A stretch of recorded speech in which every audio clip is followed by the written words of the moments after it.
Welcome to the Building Design Primetime Podcast, focused on providing valuable information for anyone looking to undertake a new build or extension project. We'll share our tips, tricks and stories from a building designer's perspective.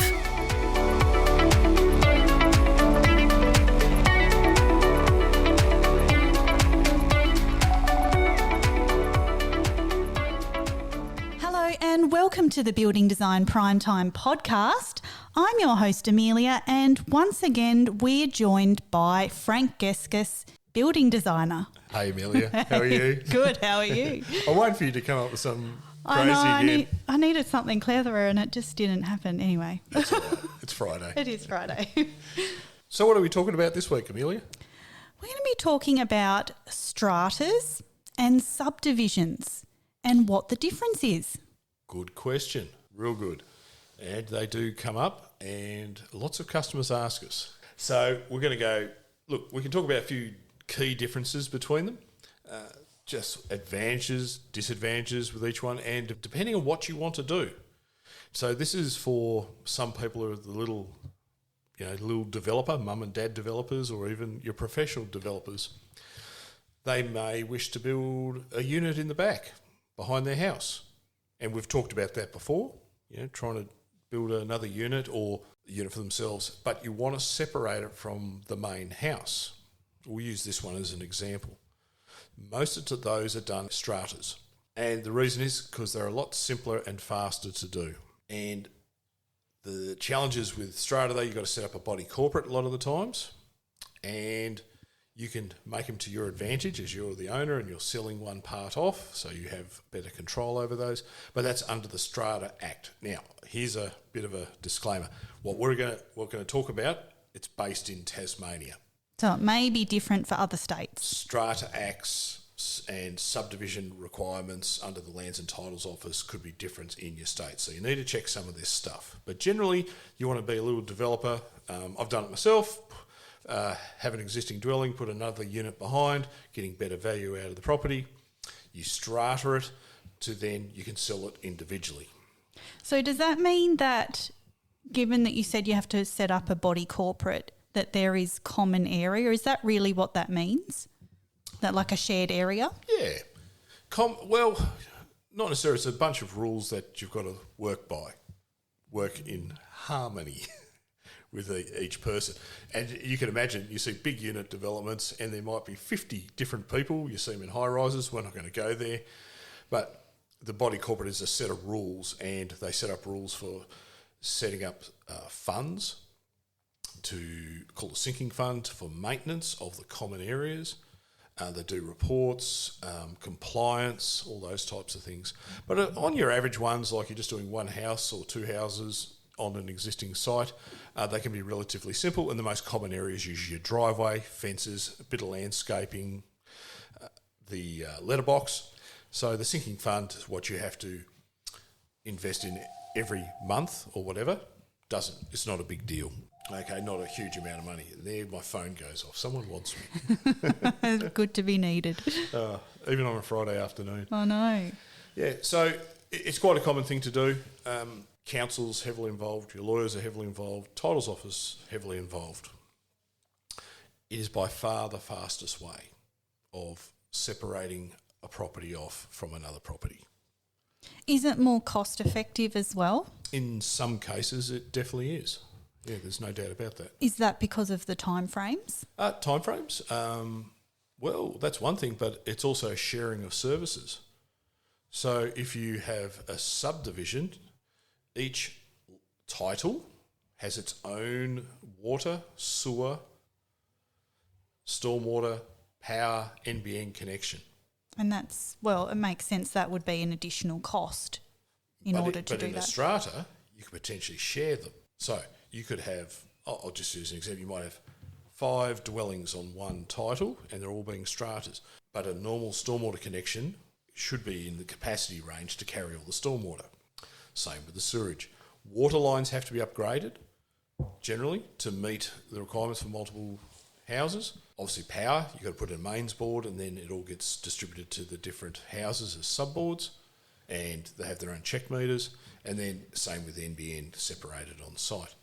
So you only have one lot of connections, one lot of fees that is shared between all the owners. So there's a lot of advantages. I have some developers, they buy a house, they do up the house and they put in a couple of units in the back, and in a couple recently they've subdivided the front off. And the reason is it's faster for them to do that by the time it takes to get the development approval for the units in the back. They'll do those as strata, but the front house is a subdivision. So they end up installing new sewer, stormwater, water, power just to that lot. That's really interesting. I didn't realise that just because some of them are strata doesn't mean the other ones have to be strated as well on the same property. You can mix and match. Wow. But you're paying for all those extra connections, those new connections. Makes a big difference. So how does that affect the process? Is there a difference between what you have to do if you're going to strata and if you're going to subdivide? Certainly. So timeframes is a big one, and that's another advantage. Subdivisions do take longer. It's just the amount of work redoing boundaries, getting new titles, setting up all the background information on the titles, easements, covenants, if there are any, those types of things on that as titles. And that takes a lot of time. And then on top of, I mentioned before, those connections, stormwater and sewer connections, depending on how they're done, you're dealing with individual regulatory authority, and they take ownership of it and they want it done right. And if it's not done right, they make you get it right. And it's a big process to do that. So subdivision is more expensive too because of that reason, because of the extra connections you've got to put in. But you've got to weigh up per each job and what you're trying to achieve.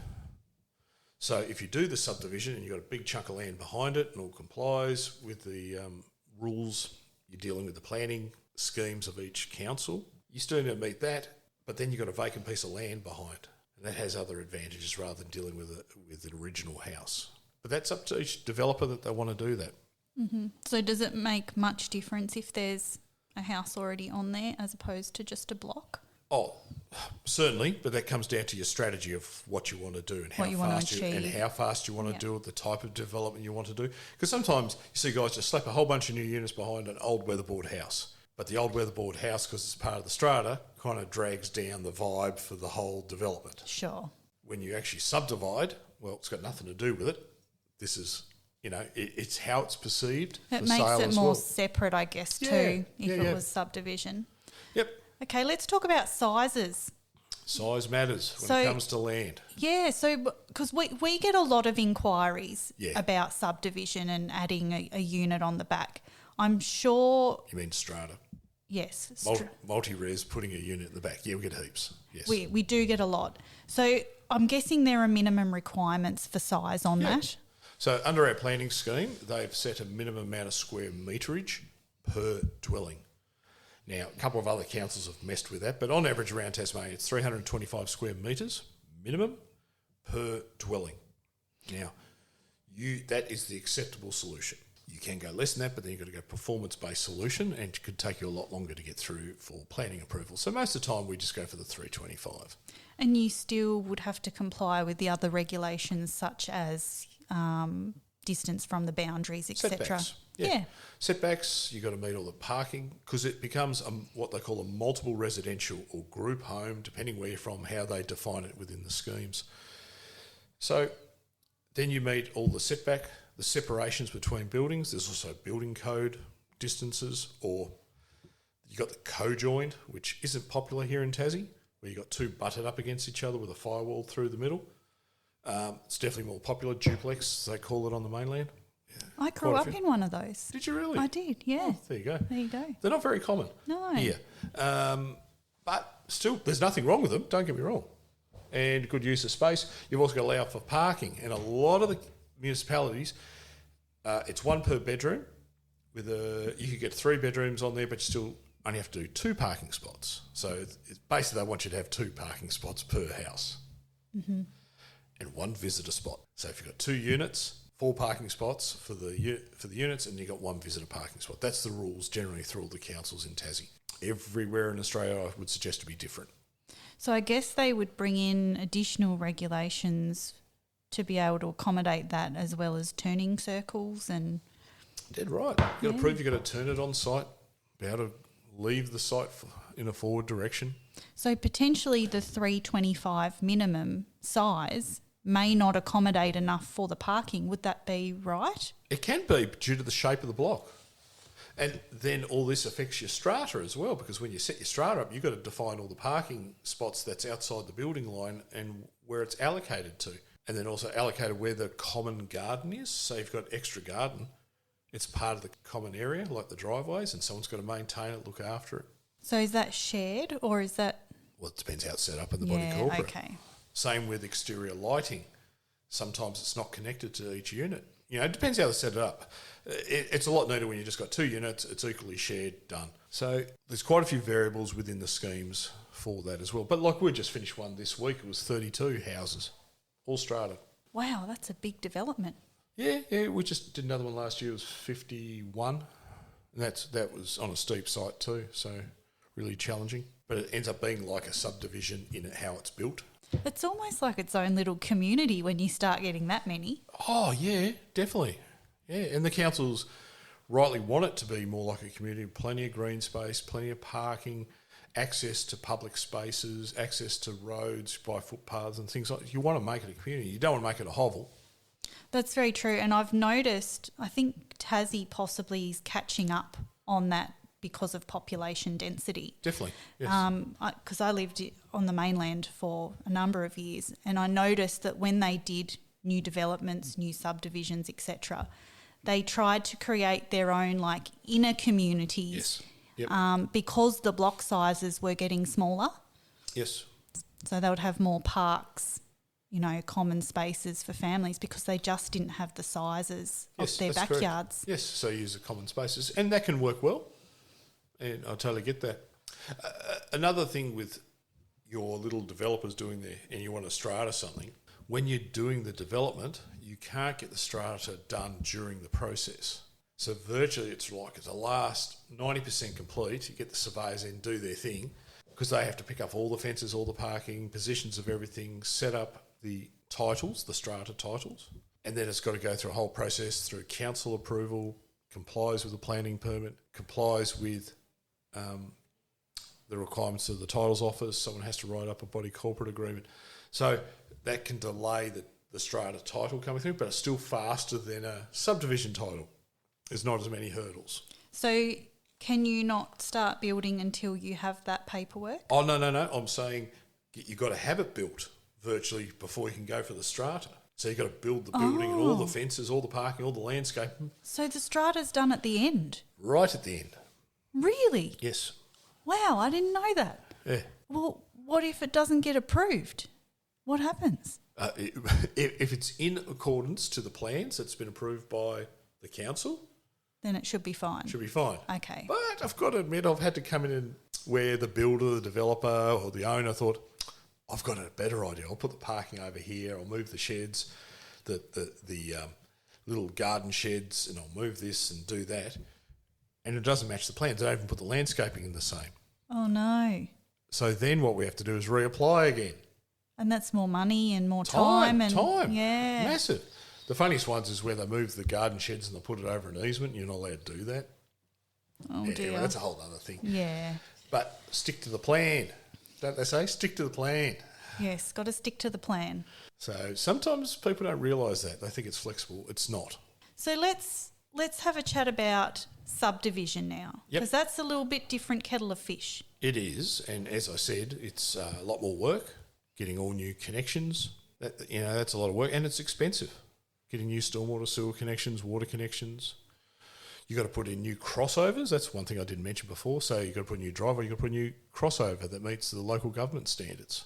Yeah, that makes sense. Does, doesn't it? But all these things add up in cost. Yeah, well, that's access to the property, isn't it? Very much so. Subdivisions are a lot cleaner. This is my piece of land. Here's my boundaries. This is mine. When you're doing strata, you're using common area, and in subdivision that could be called a right of way, but everyone uses it. But you actually don't own it. It's part of everyone's. Whereas with a subdivision, this is my piece of land, and if there's no right of ways on it, yeah. That makes it a little bit more clean cut, I guess. It is more clean cut. Yeah. Yeah, there's no doubt about that. There's no common property, as we were saying, like or a body corporate. You don't have to answer to anyone. It's yours. Yes, everything's separate. Yep. And it can be done as vacant land. That's another thing I've got to point out. In Tasmania under the Strata Act, it's very hard to strata just a vacant piece of land. Is it? And it's under the interpretation of the Strata Act, and every council has slightly different views on it. What a surprise. You've got the same document, but you have a different interpretation. It's a bit like we've got a statewide planning scheme. 28 councils, and then you've got 28 different opinions. That would make it challenging, I'm sure, at times. It drives us mental. It really does. You know, but that's no different with the Strata Act too, and I feel for surveyors. Oh, by the way, you need your land surveyors, registered land surveyors for all this as well. To be able to strata and subdivide? You can apply for a strata to do all the applications and stuff, but I would always recommend use a registered land surveyor. So let's have a chat about other things that can affect subdivision. Oh yes. So what about things like the zoning? You know, what if you've got an agricultural piece of land as Zoned opposed to rural, like we've discussed previously? Exactly. Or, you know, if it's in a city or well, that's chalk and cheese what you're talking about there. Exactly, I realise that. But I'm sure there would be differences in your ability to be able to subdivide. Yeah. Every planning scheme kind of dictates the restrictions on the subdivision, and each zone has in Tasmania anyway, has a provision under the subdivision. Rural would have minimum lot sizes. They all have minimum lot sizes, and a bunch of other restrictions like industrial ones, light industrial ones, or general industrial. They might have a circle has to fit inside there, so they can turn they don't know they can turn a truck in there, a large truck. Other ones have building envelopes. So you're not allowed to build outside the building envelope under that zoning for that subdivision, or you've got to prove that you can put let's say a house that faces a certain direction to collect sun. It depends how the planning schemes are written, and that makes it hard for surveyors as well. So what do people that would like to subdivide need to do to be able to check these things? Do they need to go straight to a building designer or? No, I would recommend to go to a registered land surveyor plus potentially a planner as well. So what's interesting, what's happening in the industry at the moment, quite a number of registered land surveying businesses have their own planners in-house because it's getting more complicated. And they're the best guys to go and talk to. They'll be able to do assessments for you. Like we use one regularly, and they provide assessments for our clients. Brilliant little thing. Pay not a huge amount of money, and they'll do a full report and assessment for you. So that would be the first step that they would 100%. need to take. Yeah, so not us, not building designers. Go talk to your registered land surveyor. And to be fair, with everything to do with strata, titles, all that type of thing, your registered land surveyor, they're the gurus. They're also very busy. I reckon. They're pretty popular at the moment. But they're great. They know this stuff inside out and give you good advice because that's what they specialise in. And that would be something that clients could possibly do if they haven't purchased a block of land yet. If they're looking at doing that type of stuff, yeah. Definitely. We get our surveyors in pretty early on certain projects. If we're not sure, we engage them on behalf of our clients to do reports. We do that too. But you can go to them direct to give you advice on these things for then to make a decision what's the best way to go forward. Because sometimes you look at developments and say, subdivision, maybe strata work or subdivision, or they can actually give you definitive advice on that and potential timing of it, depending on what your strategy and what you need to do and what you need to achieve. Yeah. So yeah, the land surveyors are your friend. So that's your first point of contact. I believe so. Yep. And I do it for my customers. Like we'll go talk to them, or we'll go, hey, call them up, can you talk to this person to help them out? Makes it very clear who does what in our industry in this part of it. So when they need something designed on there, and we worked quite a number of surveyors to do developments for customers, and we'll work with the land surveyor and the civil engineer and the hydraulic engineer all these guys to be able to bring a package together, like the one I was talking about, we had to finish off today. Same thing. We all work together, and it works really well. When the whole team works together, it's brilliant. It works really well, and it's a team, isn't it? Team effort. It is. It's not an us and them thing. The civil engineers work with the surveyors. Surveyor and land surveyor works with the designer or architect, who you would choose to use. So it's really important to do your research, and they are the first person you really want to go talk to when it comes to this type of stuff. But sometimes you don't know what you can fit on there, so they come to us first to see what we can fit on there. Well, that's a really good point. Yeah. Is there a limit as to the process being any different if you have a very high volume of stratas or subdivisions on a property? Well, subdivisions, the lots are a lot larger. Subdivision, the limit of square meterage, frontage and a whole bunch of other stuff is a lot more limited than strata. So strata gives you a lot more flexibility, but it has other disadvantages. Could you just imagine 50-odd houses on there and you've got to build a body corporate?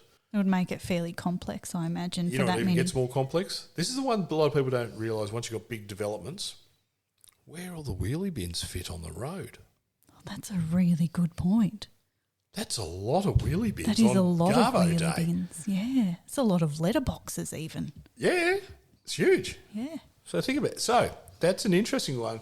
We're finding now that you can't have all your garbos out on the main street because they physically won't fit. So the truck can't actually pick them up. So then it becomes part of your body corporate. We get a private garbo truck to come in. And that's more cost. It costs a bit more, yes. Yeah. Gee, it's a heck of a lot easier to go out, 10 metres outside your place and put it out the front of your house in a strata. I reckon. So bigger stratas are like subdivisions anyway. I said that before. So the trucks will come round and they go in there, but it's privately done.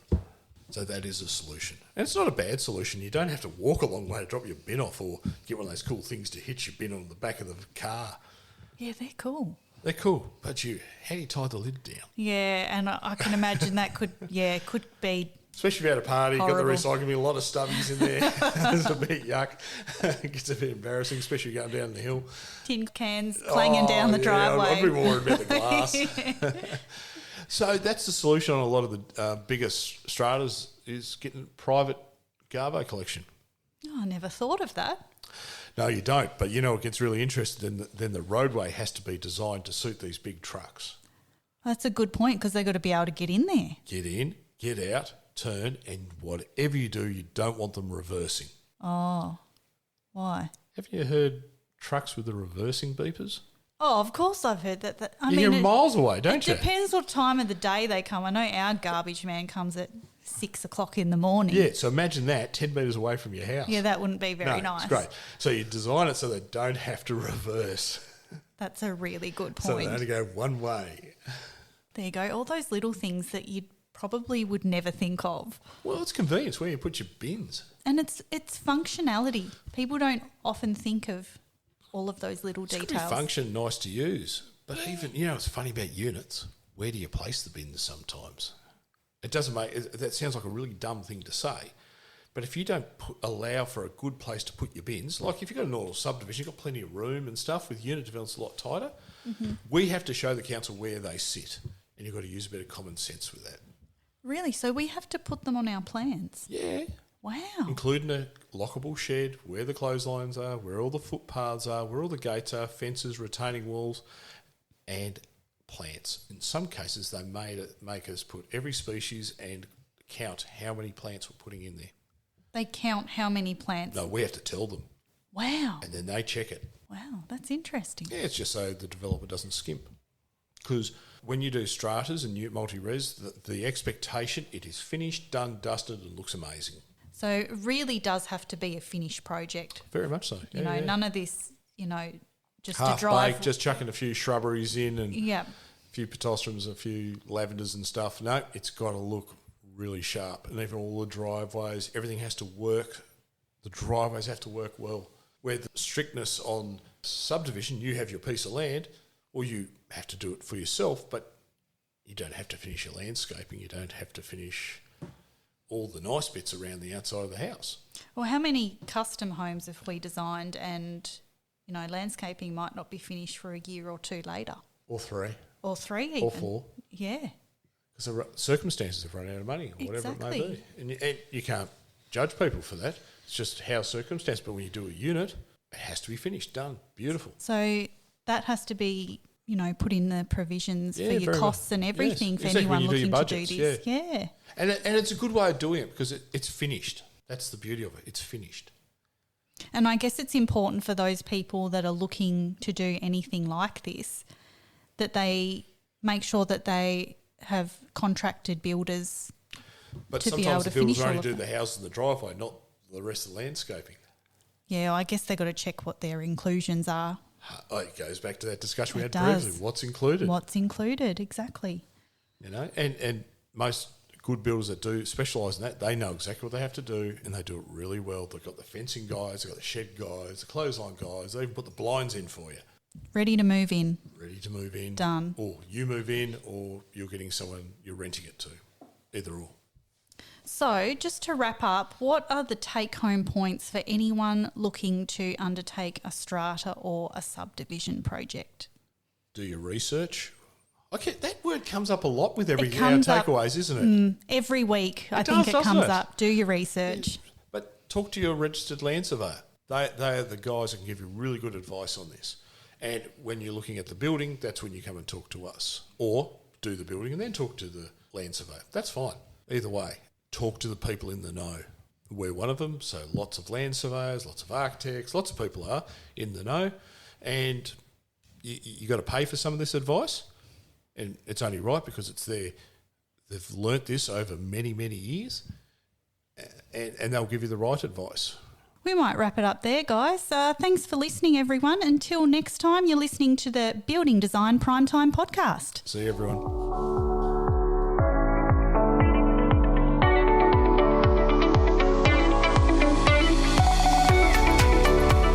You're listening to the Building Design Primetime Podcast.